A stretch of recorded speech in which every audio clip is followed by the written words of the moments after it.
We finally initiated the development of a functional breakdown of city services so that we do have a complete inventory of what are all of the functions that the city engages in.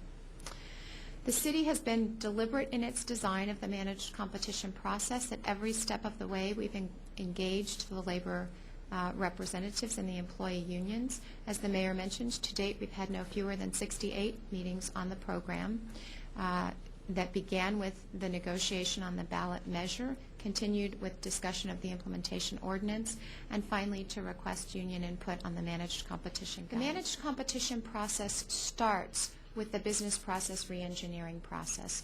In other words, we are working with our employees and with the organizational structure that the city currently has to get as efficient and effective as possible so that we are appropriately situated for competition.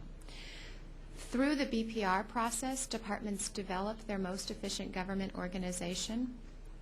After that, employees will be engaged in completing pre-competition assessments. They will support the development of statements of work for proposals, and they will support the employee proposals once we get to the stage of a competition. So city staff were involved in this from the pre-managed competition stage of business process reengineering through every step of the managed competition. If a function is determined to be appropriate for competition, we'll then move forward in developing a statement of work, completing an acquisition plan, and an employee team will be stood up to respond to the statement of work once it's issued. I mentioned previously that we have a number of steps to decide if a function should be competitively procured, and that's as part of the pre-competition assessment. This is also documented in our managed competition guide. The questions that we'll be answering during the pre-competition assessment, which is how we'll determine if a function is appropriate for competitive procurement, include: is the function inherently governmental?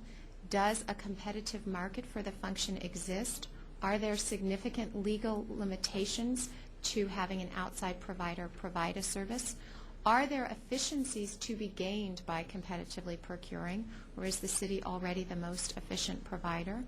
Is the function too complex to be carried out by an outside entity, thus making the likelihood of failure too great?